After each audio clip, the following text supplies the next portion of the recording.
ตุลุงเปิ้นปันผมขออาสาจะเล่าให้ฟังว่าศีลมีอะหยังลองฟังกันพอ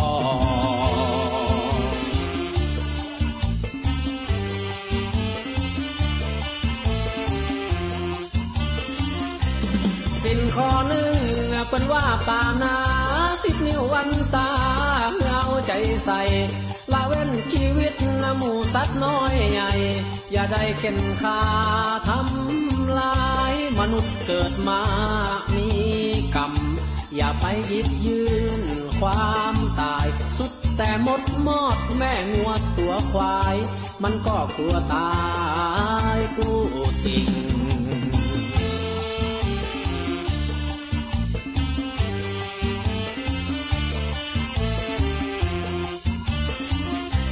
อันข้อ2ทินนาใครได้สั่งจาอย่าลักอย่าวิ่งอันของคนอื่นซ้ำยิ่งละผิดกฎหมายใดจองจำของขายของซื้อถ้าเปิ้นเอาฮือบ่เป็นหยังคิดสินข้อนี้ระวังละห้ามใจบ่ฟังถูกขังจนแก่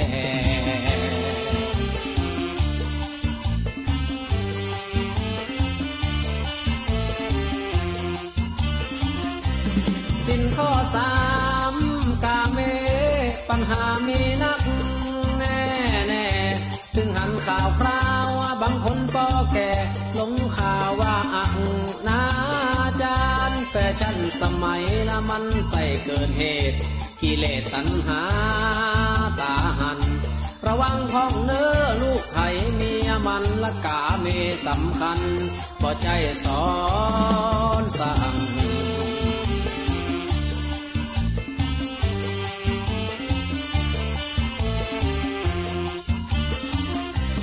สินข้อ4มุสาเจ้าสั่งจาหลายอย่างอย่าจุหือไผน้ำตาหลั่งละแม้กระทั่งจุเอาเงินเอาทองใครได้ของเปิ้นมาเป็นของตัวคิดถึงความมัวมองกำกำจาของไตรตรองอยู่ในขั้นลองสินข้อ4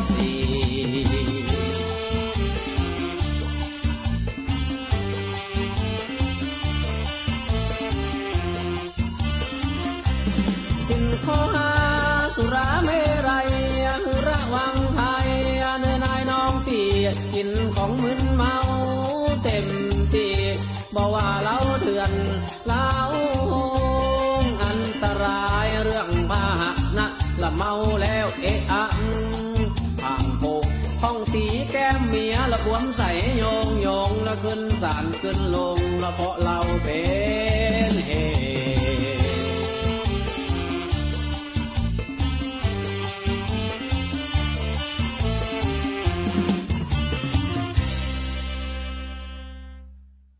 สวัสดีเจ้า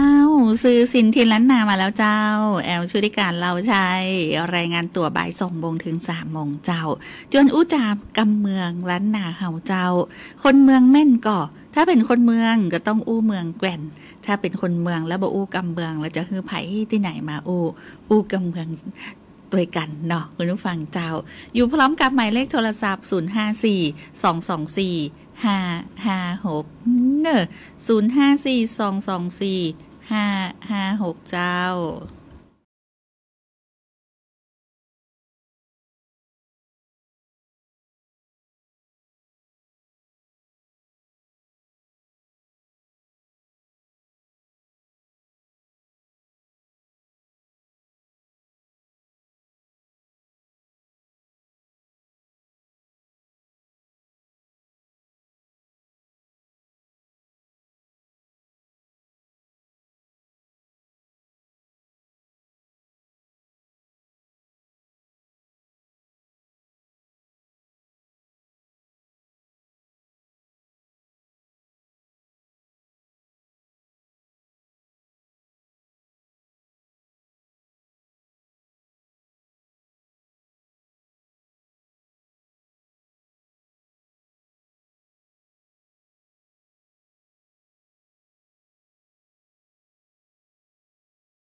เมื่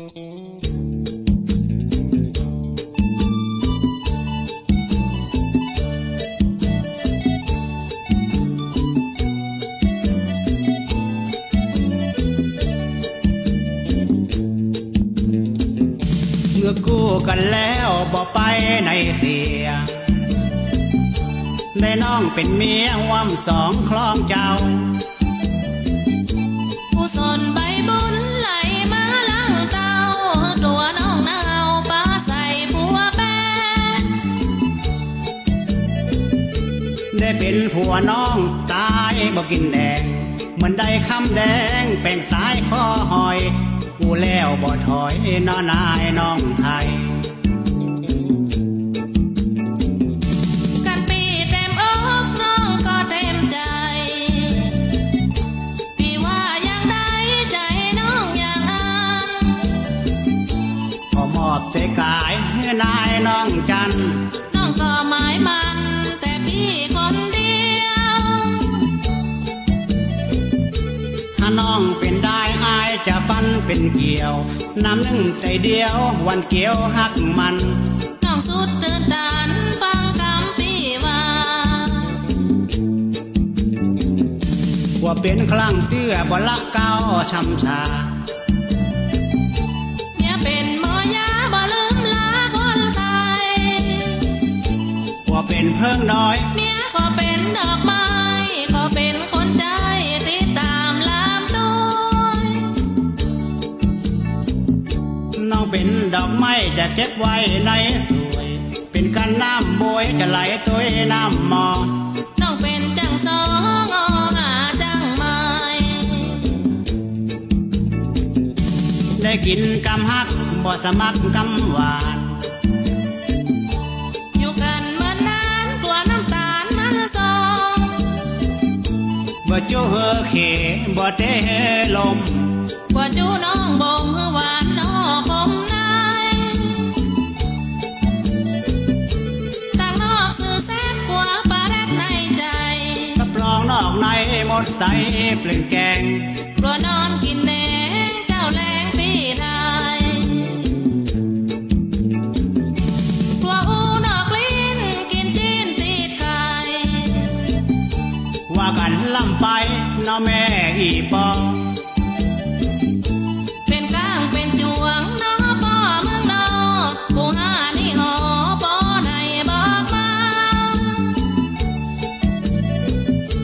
มันลำปากคออย่าไปถือสาตั้งแต่ตะวันทุ่มเข้าบ้านเอาเอ็ดมาใส่กันอย่าแล้วโมอย่าไปโอนักคือดักพ้องสู่เอาดึงบ่จูได้ผัวแบบอีแอวบ่เป็นเวลากินบ่เป็นตีสู้อย่างนี้ตั้งไผ่ตั้งมันตั้งแต่วันนี้บ่มีหยังกันผู้หาพี่อามานอกใจเมียใดไปเลยไปเจ็บใจเช่นลา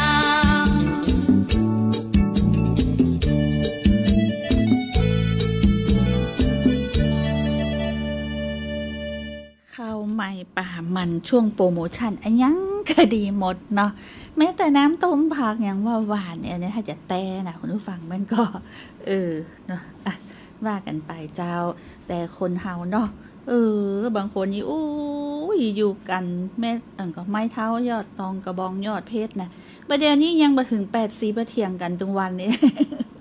อยู่กันแค่2คนเนี่ยมาหูเทียงกันเนี่ยกับหูคนนั้นจมอันนี้คนนี้จมอันนั้นนะตดกันไปกับตดกันไม้นะ มีพ่องก็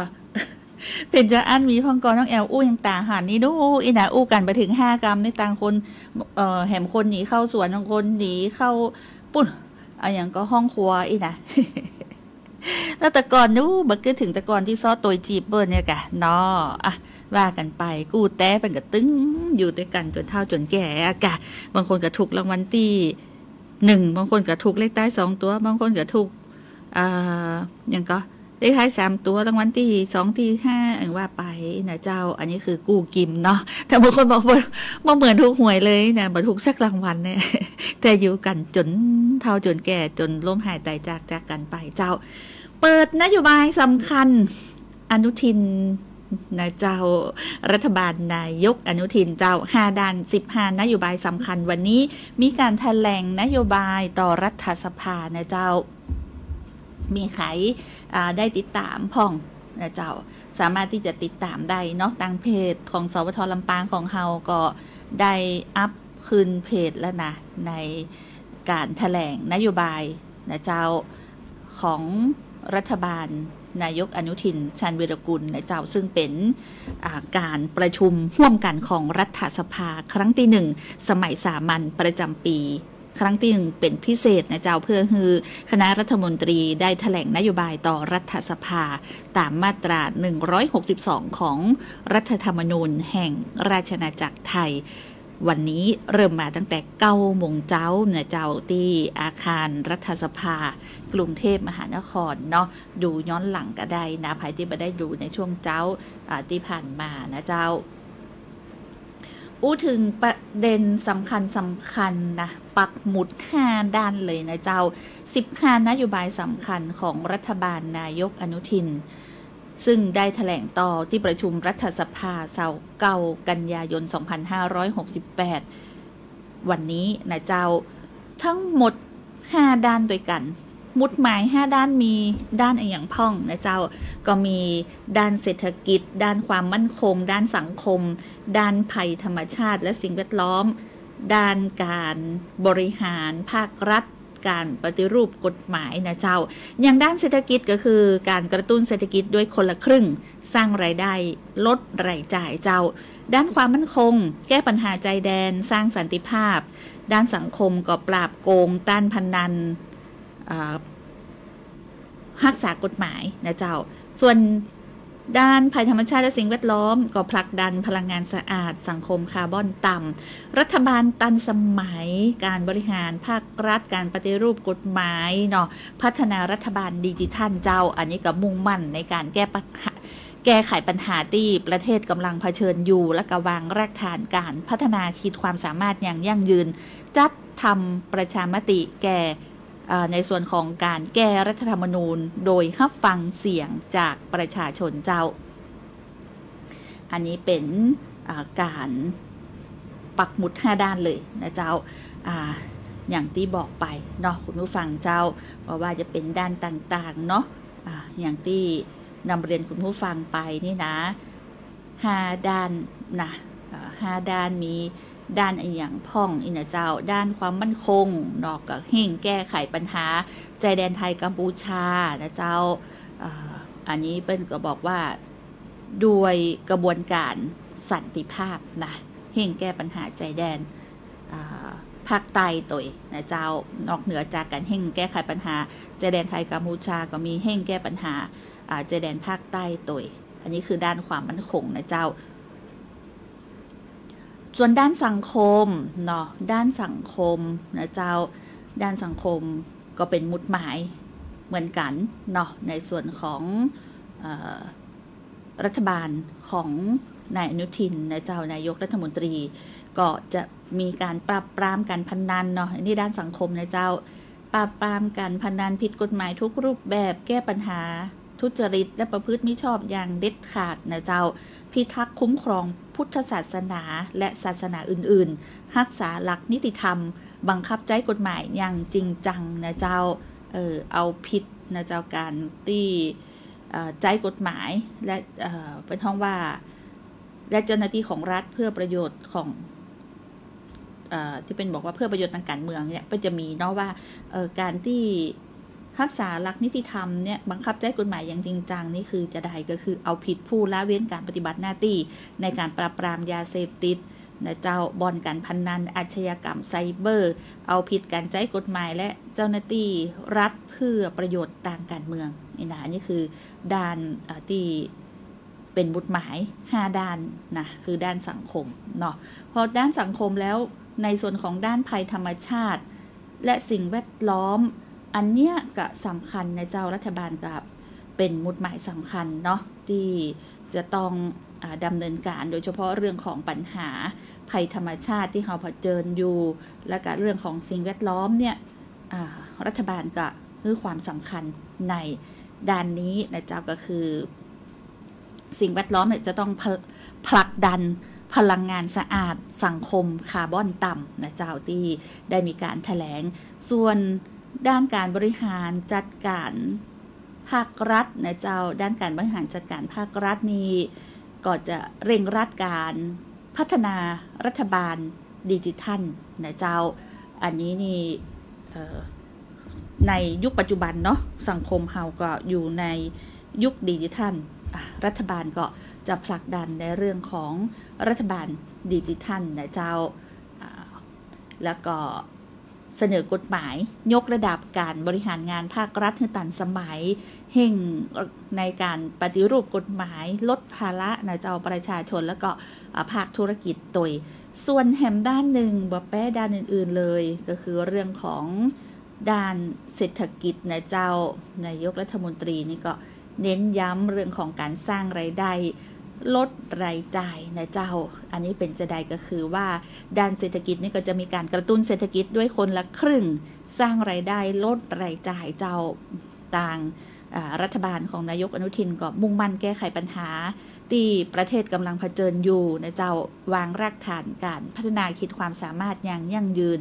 จัดทำประชามติแก้รัฐธรรมนูญโดยรับฟังเสียงจากประชาชนนะเจ้าอันนี้เป็นก็ได้มีการแถลงนโยบายเนาะเพิ่มโอกาสการออมของประชาชนรายย่อยโดยนะเจ้า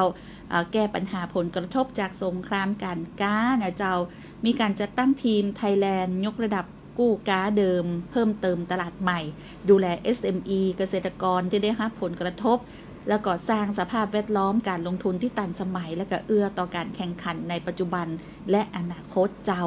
แก้ปัญหาหนี้สินแล้วก็เพิ่มสภาพคล่องหนี้ภาคประชาชนในระบบรายละบ่เกิน 100,000 บาทเพิ่มสภาพ SME รายละบ่เกิน1ล้านบาทนะเจ้าอันนี้ก็มีเพิ่มความเชื่อมั่นแก่นักท่องเที่ยวโดยเรื่องของการสร้างรายได้ลดรายจ่ายในการใช้ชีวิตประจำวันโครงการคนละครึ่งก้าพลังงานก้าโดยสารก้าทางด่วนเป็นต้นนะเจ้าอันนี้ก็อยู่ในเรื่องของด้านเศรษฐกิจเนาะที่รัฐบาลปักหมุดไว้5ด้านนะเจ้านอกเหนือจากนั้นแล้วด้านความมั่นคงตะกี้ไปแล้วเนาะอันนี้ก็เป็นนโยบายของรัฐบาลนายกอนุทินชาญวีรกุลนะเจ้า15นโยบายสำคัญปักหมุด5ด้านนะเจ้าว่าที่จะต้องดำเนินการเนาะภายใต้นโยบายสำคัญเจ้าบอกว่าจะเป็นด้านเศรษฐกิจด้านความมั่นคงด้านสังคมด้านภัยธรรมชาติแล้วก็ด้านภัยธรรมชาติและสิ่งแวดล้อมด้านการบริหารภาครัฐและปฏิรูปกฎหมายนะเจ้าซึ่งก็ได้มีการแถลงผลนโยบายนะเจ้า15นโยบายสำคัญและกับปักหมุดไว้5ด้านอย่างที่นำเรียนคุณผู้ฟังเป็นรายการสื่อศิลป์ถิ่นล้านนาเจ้าบ่ตกข่าวฟังสื่อศิลป์คนเมืองอู้ข่าวนะเจ้าคนเมืองอู้ข่าวอู้เอิ้นข่าวสารการแถลงนโยบายสำคัญของรัฐบาลนายกรัฐมนตรีอนุทินนะเจ้าที่ได้แถลงต่อที่ประชุมรัฐสภา29กันยายน2568วันนี้เจ้าสื่อศิลป์ถิ่นล้านนาคนเมืองอู้ข่าวอยากฟังเพลงอันอย่างที่เป็นเพลงกำเมืองส่งมาได้เลยที่0542245556เน้อ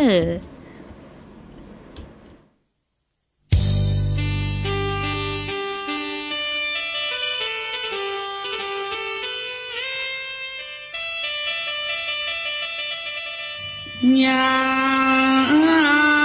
มเมื่อเมียนี่ล่าคำใจมันยังมาง้อมหัวใจเมื่อเจ้าไก่จอยโวย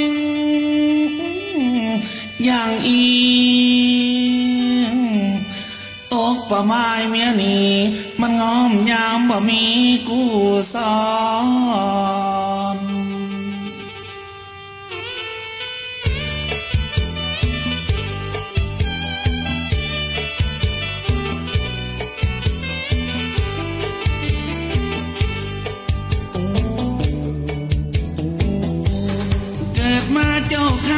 เป็นป้าไม้เมียนี่ย้อนเฮาบ่มีแก้วแหวนและสร้อยจะฮื้อเมียงามนักของอายพี่น้อยแม่หงขอซอยนี่ละตัวประจานลาลูกน้อยเฮือเลี้ยงตุกใจกาดลาย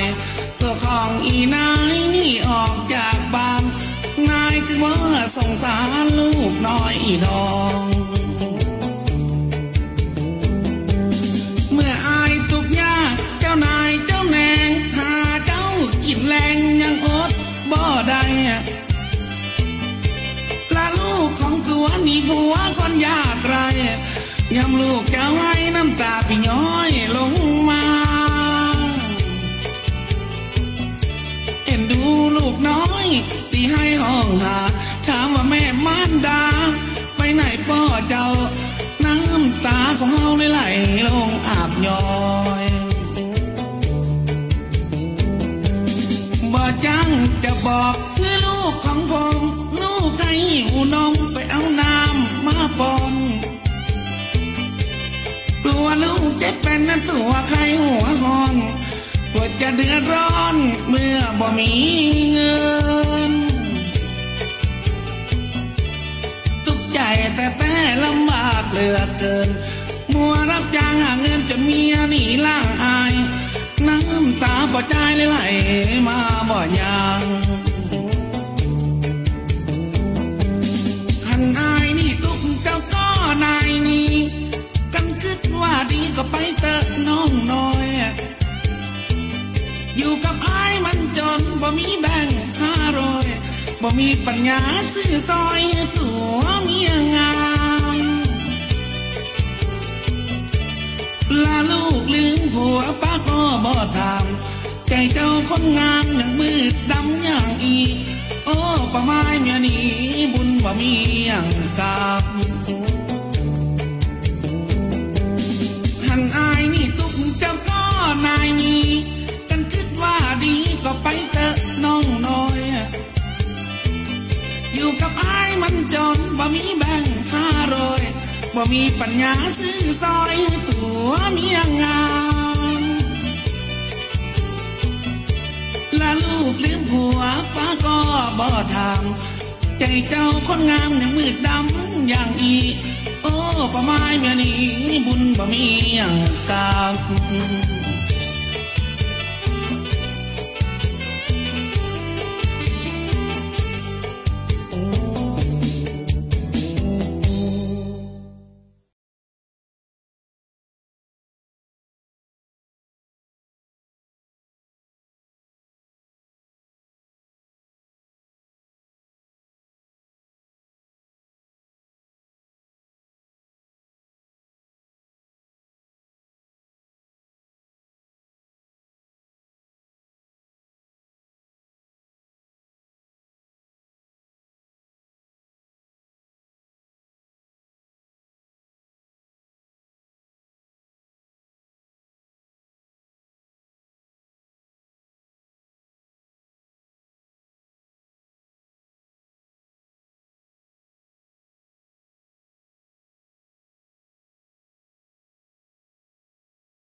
สาวเท่าเข้าเทคอีน่ะโอ้บ่ได้มันคือเข้าแล้วบ่าวเท่าสาวเท่าอีน่ะ ถ้าอายุเกินอีเนาะบ่จ่ายอูเลนจะมีสตังค์ก็เข้าไปกะมีสตังค์จ่ายเบิ่นดูมันก็แต่ว่าถ้าต่ำกว่าสาวนี่เข้าบ่ได้ที่ยังบ่ได้เป็นอะไรอย่างก็เยาวชนเตื้อยนะมันก็จะมีจำกัดอายุนะเจ้าว่าถ้าเป็นอายุต่ำกว่าเท่าใดบ่สามารถที่จะไปในผับในบาร์ร้านเหล้ายาปาปิ้งบ่ได้นะบ่ได้พ่อแม่ผู้ปกครองก็ต้องคอยสอดส่องดูแลลูกหลานให้ดีเด้อบ่เดี๋ยวนี้นะสปะนะที่เกิดขึ้นมาบ่เดี๋ยวนี้ที่ลำปางมันเฮานะเอนเตอร์เทน แหล่งเอนเตอร์เทนอีนะเจ้าสื่อสินทินล้านนาคนเมืองอูข่าวเนาะขอบคุณแฟนรายการที่เข้ามาติดตามทาง Facebook Liveสวทลำปางกรมประชาสัมพันธ์เตยกดเลิฟมากดเลิฟกดไลค์นะเจ้าคุณสุชาติเตจ้าคุณสันโนชัยวงศ์คุณพันทิพย์จันคำนะขอบคุณจัดนักนะเจ้าคุณชูสมรกำธรคุณสกุลรักเขื่อนปัญญาคุณมีรีวิวลำปางคุณมะลิแก้วอาเม้งเมืองรถม้าคุณสง่าลุ่มน้ำวังคุณมนชนกอนันตวระนะเจ้าคุณสาวลักษณ์ตยใจชีวิตที่มีความสุขทุกวันยุอีดูมันก็ คุณวรพจน์นะเจ้าคุณวรพจน์อุตตมปัญญาคุณข้าวหอมสาวงามเมืองเสริมนะเสริมงามนะขอบคุณจัดนักเจ้าที่เข้ามากดไลค์กดติดตามเนาะฟังอยู่นะเจ้าขอบคุณจัดนักขอบคุณจัดหลายขอบคุณบ่ได้มีแต่เสียงเพลงและความห่วงใยข่าวสารนโยบายอย่างที่สำคัญก็จะบอกในช่วงของรายการเจ้าตั้งเมืองเสริมตั้งห้างชัดน้ำลดหมดแล้วน้อนะเจ้าตอนนี้อยู่ในช่วงของการฟื้นฟูบางคนกำลังเที่ยวบ้านอยู่อีนะน้ำมาเวยแล้วก็ไปเวยนะน้องแอวละไว้ต่อขี้เปอะขี้โคลนขี้เลนอย่างว่ากันไปเนาะล้างบ้านนะประเดี๋ยวนี้ส่งกำลังใจให้กับผู้ประสบภัยในช่วงที่ผ่านมาโดยเนาะเจ้าบัวลอยเจ้าเพื่อนยากไอ้ไหนโอ้ทำไมจากค่าเร็วเกินไปบวยแต่ล้างละแต่ขี้เปิดขี้เหอะมาไว้เนาะว่ากันไปนะเจ้าซื้อสินทินล้านนาไผอยากจะตะกี้พี่สาวไลโดยบอกว่ายำฮกอีดูแสดงว่ามักขนาดเนาะฮกหัวก็ว่าฮกควายเจ้า หากินยากนะฮกควายประเดี๋ยวนี้โอ้ภาษาใหญ่ๆแบบมีแล้วเด้อฮกหัวนี่ยังมีอยู่เนาะมีคนเลี้ยงหัวอยู่ประเดี๋ยวนี้จะหากินเป็นครัวที่ถือว่ากินยากละนะหากินยากละของกินลำอยู่ที่กดมักบางคนก็ชอบยำฮกนะบัวลอยนี่ก็ทำให้ฝนในหลายพื้นที่ตกแล้วก็ทำให้น้ำล้นท่วมขังน้ำป่าไหลหลากเนาะในช่วงที่ผ่านมาแต่ว่าฝนวันนี้ก็น้อยลงน้อยลงนะเจ้าแต่เขาก็ต้องเฝ้าระวังจนถึงวันที่30กันยายนวันพุธปุ่นนะในผลกระทบของบัวลอยนี่นะเจ้าพายุบัวลอยเนาะก็ติดตามข่าวสารการแจ้งเตือนภัยจากกรมอุตุนิยมวิทยาเนาะเรื่องฝนฟ้าถ้าเป็นการแจ้งเตือนภัยทางปภ.นี่ไปก็จะออกมาแจ้งเตือนเนาะเดี๋ยวนี้โวยนะแจ้งผ่านต่างโทรศัพท์เซลล์บอดแคสต์เนาะเขาก็ได้หันแจ้งเตือนแต่ว่าอยู่เชียงใหม่อยู่เชียงใหม่นี่ก็มีหลายพื้นที่ที่แจ้งเตือนเนาะเรื่องของสาธารณภัยก็เด้งขึ้นมาเลยนะเขาอยู่จุดไหนเขาก็จะได้รับการแจ้งเตือนวันพุธจังหวัดลำปางเจ้าขอเชิญร่วมงานพิธีบวงสรวงและสมโภชศาลหลักเมืองลำปางมณฑปจตุรมุของค์พระพุทธดิระโรคันตรายชัยวัฒน์จตุรทิศหลวงพ่อดำในเจ้าณลานศาลหลักเมืองลำปางเวลา 8 โมงเจ้าเป็นต้นไปเจ้าใครที่จะไปร่วมงานเนาะปีน้องประชาชนคนลำปางเจ้าพุทธศาสนิกชนทุกท่านแต่งกายชุดสุภาพโทนขาวเพื่อความเป็นสิริมงคลก็ขอเชิญไปร่วมงานนี้เนาะจะได้มีสุขกายสุขใจสิริมงคลเกิดขึ้นกับตนกับตัวและครอบครัวนะเจ้าสาธุสาธุสาธุล่วงหน้านะใครที่มีโอกาสได้ไปการบวงสรวงศาลหลักเมืองเจ้าที่หลายๆคนได้ร่วมเป็นห้องว่าได้ร่วมอนุโมทนาบุญนะในการจัดสร้างบูรณะปรับปรุงศาลหลักเมืองเนาะแล้วก็มณฑปหลวงพ่อดำตัวนะเจ้าอันนี้กับวันพุธเนี่ยไปก็จะมีการบวงสรวงจากการที่บูรณะปฏิสังขรณ์อย่างเรียบร้อยแล้วเนี่ยเจ้า ก็จนจวน8 โมงเจ้าเป็นต้นไปนะเจ้าที่บริเวณลานศาลหลักเมืองจังหวัดลำปางเนอะคุณผู้ฟังเจ้าซื้อสินเทียนล้านนาไผ่มีมือถือยุคนี้หรือว่าไผ่บ่มีมือถือไผ่จะบ่มีเนาะต้องมีมือถือกู้คนแต่ว่ามือถือเนี่ยมันมีข้อมูลไอ้อย่างในห้านก็นี่นะซ่อนไอ้อย่างไว้ก็ถ้าเกิดว่าคนที่บ้านถามต้องตอบเพื่อตรงประเด็นนะ ถ้าไปค้นเจอในมือถือเบอร์นี้เบอร์ไผ่แล้วเปิ้นเสียหับสายขึ้นมาอีน่ะแล้วก็เป็นเสียงว่ามาได้จ่ายค่าหอเดือนนี้เตือนเนอะอีน่ะเป็นเรื่องนะคุณผู้ฟังเจ้า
หรือไม่เบื่อใครทางกายสักคนเบื่อลูกหรือว่าเบื่อเมียอารมณ์คุณเสียจิตใจวกวนขอแนะนำให้คุณมาคาเฟ่มาหาน้องปูเป้นักร้องหน้ามนต์ เจอนั่งตอนไหนครับป๋าครับ ไอ้น้องลือเอาเหล้าลิลีมา1 ขวดได้ครับป๋าครับแต่ว่าป๋าจะเอาสาวนักร้องนั่งไปก่อนครับไอ้ยาลือนี่รู้ใจอ้วนนะเอาสิเขาอวบและเป็นศกด้วยนะแล้วคนที่กำลังร้องเพลงได้ก่อนครับป๋าอันนั้นเป็นลูกครึ่งนะครับลีเป็นลูกครึ่งด้วยนะลือไปเชิงมาเร็วๆ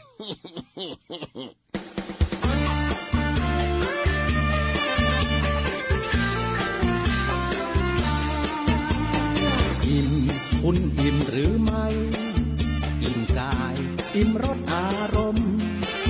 อิ่มเอ็นเต็มที่สุขสันต์นั่งเธอนั่งฝันจนหลับตาไม่ลงมนต์เสน่ห์นักร้องคาเฟ่ต้องน้องปูเป้มีเสน่ห์น่างงป๋าครับมาแล้วครับเชิงอีหนูลือชื่ออะไรปูเป้ค่ะป๋าไอ้ยาปูเป้ลือทำไมเสียงใหญ่จังอ่ะปูเป้ไม่สบายค่ะป๋าหาไม่สบายไม่เป็นไรหรือว่าจะก่อให้หายหนาวอ่ะตามสบายเชิญตามใจชอบจ้ะป๋าลีปูเป้จ๋าลือนี่น่ารักจังเลยนะปูเป้ยาอีนี่ลือมีลูกกระเหลือกด้วยเหรอเปล่าครับป๋าค่ะต่อมทอนซิลอักเสบจะป๋าหาปูเป้ลือนี่ขาวจังเลยนะอาจารย์อีมีของมาแข่งด้วยเหรอหนูได้กรรมพันธุ์จากแม่ค่ะป๋ากินเหล้าขวดเดียวมาย่อยจะได้ตีบุเท่านี่รู้แน่ปูเป้ลือฮุกอะไรนะเปล่าค่ะหนูซ้อมเพลงครับป๋าหาแต่ความจริงนะคงเยอะๆเนี่ยป๋าชอบนะมังเซ็กซี่ลีปูเป้เลิกงานแล้วรีบไปทางข้าวต้มกะป๋าไหมโอเคเลยจ้ะป๋าปูเป้พอแล้วไม่ต้องลักยาว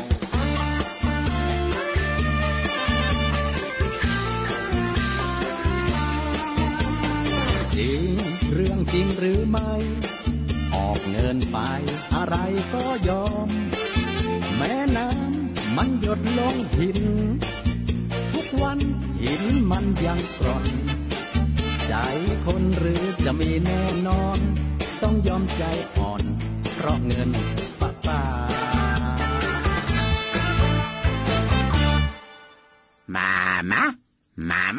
มาเลยป๋าขาปูเป้รออยู่ตรงนี้ค่ะไอ้ยาทำไมปูเป้ลือเสียงใหญ่วังเวงจังเลยว่าปูเป้ไม่ต้องพูกลีกว่ามาเร็วมาเล่นปูไต่กันดีกว่านะป๋าจะเป็นปูไต่ตามเนื้อไต่ตามตัวไต่ลงมาไต่ลงไอ้ยาอีนึกเป็นผู้ชายนี่หว่าป้าใจแล้วมันเป็นอย่าได้ผู้เฒ่าว่าไม่เอาแล้วว่าจะไปแล้วมานี่ผู้เฒ่าอย่าไปไหนมานี่ไม่ว่าจะหนีผู้โป้นกันมานี่ว่ากว่าแล้วไหนบอกลือเป็นลูกครึ่งไงกระครึ่งไม่ยิงครึ่งป้าใจจะได้เลยผู้เฒ่าสวยเลยป๋าลงข่มขึงป๋าขามาป๋าขาไม่เอาแล้ว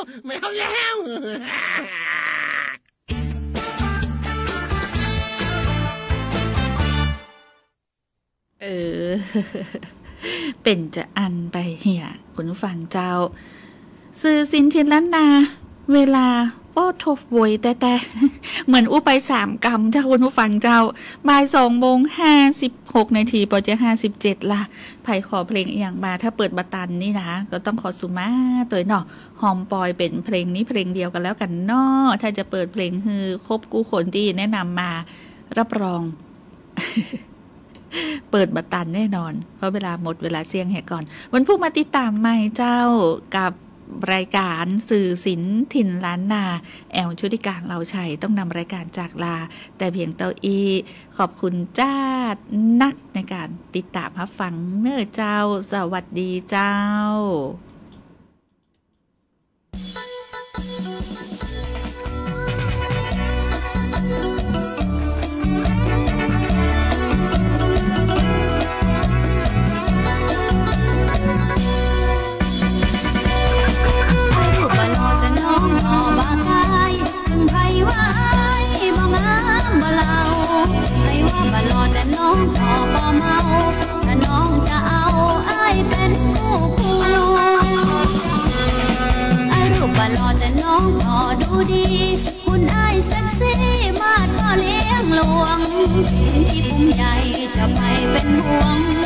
องได้ควงจะเน็ตมอ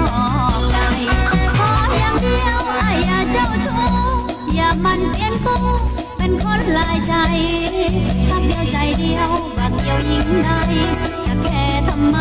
เรื่องรอเรื่องดังไอ้รูปบ่หล่อแต่น้องขอเร้าใจส่องพอใกล้ๆเหมือนพระเอกหนังอันเรื่องความหล่อน้องก็จริงจังขอมือสตางค์อ้ายมีก็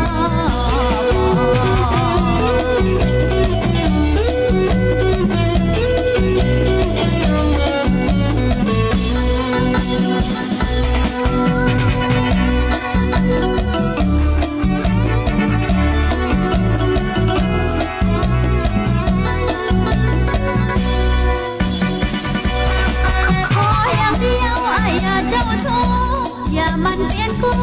เป็นคนหลายใจพักเดียวใจเดียวบางเดียวยิ่งใด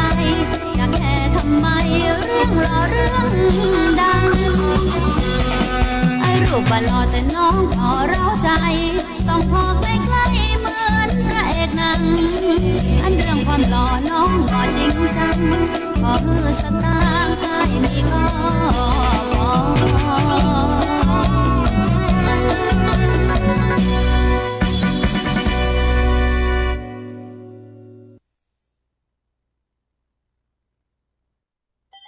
แหมเห็นฉันเกษียณแล้วก็เถอะอยู่บ้านเปล่าๆก็ใช่ว่าจะตกข่าวนะจ๊ะ